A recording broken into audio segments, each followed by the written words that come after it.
बिस्मिल्लाहिर्रहमानिर्रहीम। अस्सलामुअलैकुम। कैसी हैं आप सब? उम्मीद है कि आप बढ़िया से होंगे। दुआ है अल्लाह पाक से अल्लाह पाक आपको ढेरों खुशियाँ अता फरमाए, आपकी तमाम परेशानियाँ मुसीबतें दूर फरमाए।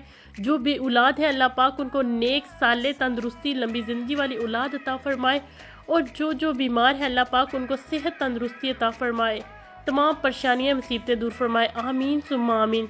आज मैं आपके लिए मेहंदी के बहुत ही सिंपल से डिज़ाइन लेकर आई हूँ। आपको ये वीडियो बहुत पसंद आएगी।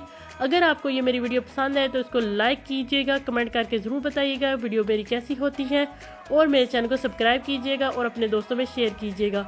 दुआओं में याद रखिएगा, वीडियो को एंड तक ज़रूर देखिएगा। बहुत शुक्रिया।